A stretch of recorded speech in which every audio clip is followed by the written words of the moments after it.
Greetings, programs, and welcome to something completely different. I'm going to talk about books for a bit, and it's something I've been wanting to do for a while, but yeah, I've decided now's a good time to try. In fact, I did actually try earlier in the year. I decided I was going to attempt a retrospective of all the books I read in 2015, and it turned into this massive, long, rambling mess that was, I can't even remember, it was like an hour and a half.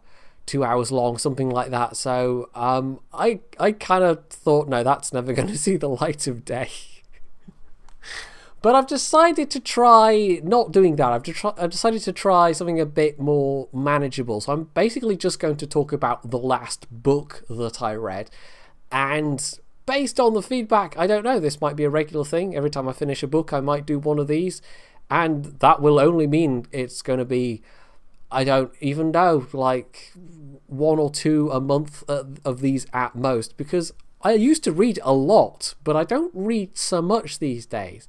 However, I do still read at least one book a month generally. In fact, I've got two going at the moment, which is maybe a bit ambitious of me, but yeah, I came to video games quite late, and you might be looking at the fact that I'm doing a YouTube channel that's all about video games and thinking that I just, I grew up with a console and I've just always played video games, but that's actually not true. It was only when I was about, I don't know, 13 or 14 that I first had a console, and I'd had a bit of exposure to games before that. We had a PC that had SimCity 2000 on it, but yeah, no, it wasn't really until my early teens that I sort of really got stuck into playing computer games, and before that it was just books all the way. I used to be a really quite incredible bookworm, and I've still got quite a few shelves worth of books to prove it.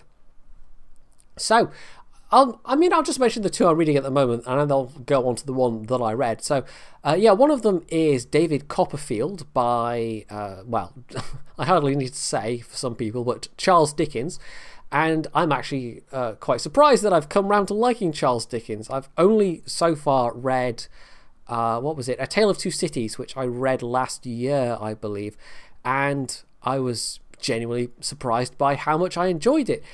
And for A Tale of Two Cities, it's got quite an enjoyable plot, but also the characterization is what really grabbed me. And this is, I think, one of the reasons why Dickens has an enduring appeal. That you can still go into a bookshop and buy copies of Dickens today. It's how entertaining the characters are, even if the plots themselves can be a little inconsistent. The characters are always it's hard to describe, because you think of Dickens and you think kind of grim Victorian London settings, but even though there is a bit of that, it's just so much more lively. And there's so much more just life generally in Dickens' characters than even in a lot of modern authors I've read. So, yeah, and David Copperfield is more of a kind of looking at somebody's life from start to finish, and it's a popular subject for authors. I've read, just, random one that comes to mind, The History of Mr. Polly by H.G. Wells, and I'm sure there's many, many other examples of authors who've just, gone, here's the life of this character I've come up with. And I think that's basically what David Copperfield is, or it seems to be so far. So it really is all about the character. It doesn't really have an overarching plot other than this is this character's life. So yeah, that's proving to be interesting. I've also got on the go a book called The High Mountains of Portugal by Jan Martel, and that's the same guy that wrote A Life of Pi. I haven't seen the film adaptation, but I read the book a couple of years ago now and really quite enjoyed it. Very entertaining, rather imaginative novel. Hell, the first bit of that novel was almost more entertaining than the actual, like, the voyage in the boat. And it's one of those books where I came away thinking, how did he manage to write all of that about a boy and a tiger in a boat? But he did somehow, and he made it good, and that's the mark of a really talented author, that they can take this situation where you can just think, well, how on earth can you turn that into pages and pages and pages of prose and still make it entertaining and readable? But he did. And so I have high expectations of the High Mountains of Portugal, and we'll see how it turns out. I've only really just started that one, but it is already looking like it's pretty decent. However, what I really wanted to talk about was the last book that I read in its entirety, and it was actually a sci-fi classic that I just have never read before. It was The Man in the High Castle by Philip K. Dick, and I'm going to take this juncture at the start of this to say I do not like Dick. I do not like Dick at all. And there's only one exception to that, or there's only been one exception to that so far, and that is A Scanner Darkly. And you may know the film adaptation of it, which was a pretty good one with Keanu Reeves, and a very interesting style actually.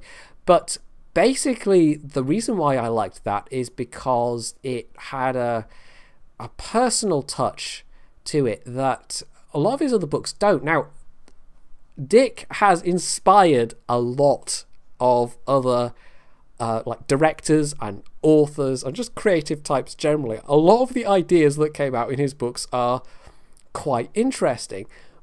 But I, for one, just can't stand his actual writing, the way he puts them across, and mostly his characters as well. And this is true for all of the novels that I read and all of the short stories of his that I've read. I come away feeling like, well, sure, the ideas were interesting, but my God, the execution was awful. And I know that's just my personal perspective. And I know he is regarded as one of the greats of 20th century science fiction for a reason. But I just can't stand his writing for the most part. But because A Scanner Darkly was so different, because it had this kind of more straightforwardness to it, and it still had those ideas, but it had this really personal touch that it, even if you don't read the epilogue, it still comes through. This was a very personal novel for Philip K. Dick, and I don't know that that's necessarily true for The Man in the High Castle in the same way, but again, it's because it's different to his other works that I really enjoyed it. And, well, if you don't know, it's basically an alt history novel. It's set in the early 60s, but it's in a world where Nazi Germany won World War II, and they actually successfully invaded, along with Japan, the United States. And basically they split the US between them. So Nazi Germany has the east coast of America, and Imperial Japan has the west coast, and then there's this kind of almost puppet rump American state wedged in between them. So the setting is I don't know, it's an interesting setting. It's been done before. There are plenty of alt history novels with, you know, what if the Nazis won, and I think the reason why this one stands out is the influences in it really shine through, and also just the quality of the writing and the way it gets quite philosophical sometimes. The characters especially, they're not the usual caliber of Philip K. Dick characters at all, and it's just done in such a way that it was actually a really good read. And although plot-wise it's hard to, like, there's a couple of different strands going on with a couple of different characters, because it does split the action up a bit, and the different characters are almost exploring different facets of what's going on in the world, and also like because the characters are, most of them are American. One of them's a Japanese character. A lot of the action is set on the west coast, the Japanese occupied part of America, and it's kind of interesting because the Japanese are portrayed as being quite like benign in their rule, whereas, well, I don't want to give too much away about the plot, but the Nazis are a bit less so. But there's a whole, I don't know, there's an underlying theme of it's really hard to encapsulate. I went into this with a vague idea of what I was going to say, but it's actually finding the way to say it. I don't know. Anyway, maybe I should, because I've just been sat here running circles around myself. But basically, I really enjoyed it, and that honestly surprised me how much I enjoyed it. And it's almost a pity that he didn't write more like that. And I think one of the reasons why it was so different because well, partly because of the influences that went into it, but also it came after a gap. After his last sci-fi novel, if I'm remembering correctly, he had in the interim tried to, or had written, I can't remember which, a non-sci-fi novel, and had done it in a much more conventional manner. And this actually is written in a fairly conventional manner. It's still got those Philip K. Dick ideas about it. Whereas you go to some of the other things he's written, and it can be quite hard to follow. It can be it's something like the Three Stigmata of Palmer Eldritch, for instance. I found that a real slippery fish. I struggled to keep a grasp of what was supposed to be going on, and it left me with a really kind of weird taste in the mouth, but a mental taste in the mouth, if that makes any sense. And that just didn't happen with The Man in the High Castle. It was just entertaining and interesting and somewhat thought-provoking. So, does this rehabilitate Philip K. Dick in my mind?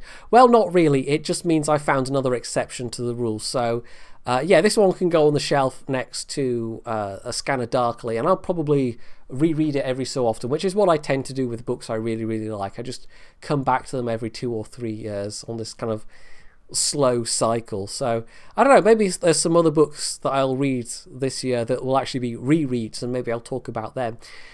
So would I recommend it? I think so. It's got some, I mean, you could call it sci-fi, but it is really more alt history than sci-fi, and I think even if you're not really into your sci-fi, you might well enjoy this. I think it's different enough, and even if you're like me, you've read other Philip K. Dick novels or short stories or whatever and just been utterly put off by the writing, this is a good exception to his normal style, and on that basis alone I think I could recommend it. So yeah, it was interesting, and I'm glad I finally got around to reading it, but it's not made me want to go and read anything else he's written any more than I already have. So, I guess this is a good place to wrap this up. I'm really interested to see what the feedback is.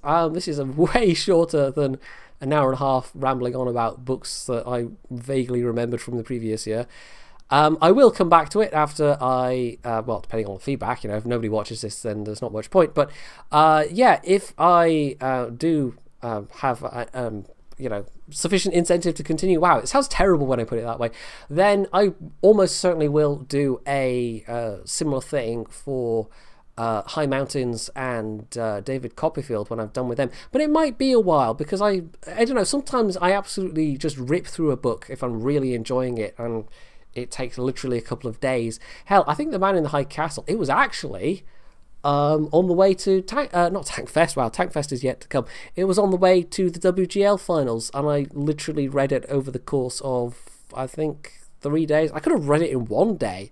I had a lot of downtime when I was traveling, but I paced myself a bit because I wanted something to read on the way back. So I sort of read like 2/3 of it on the way there and finished the other third on the way back. But yeah, sometimes when it's a book like this, when I really enjoy it, I just absolutely rip through it. And other times, books can take like 2 months to read because I just read a little bit here and a little bit there. But it might be a little while before I finish either David Copperfield or High Mountains. But on the other hand, who knows? Maybe they'll grip me in the same way. So I'm really interested to hear feedback on this. And, well, just if anyone else has read The Man in the High Castle, because yeah, it's just one of those classics that it's probably about time I got around to reading it, and I'm really glad that I did.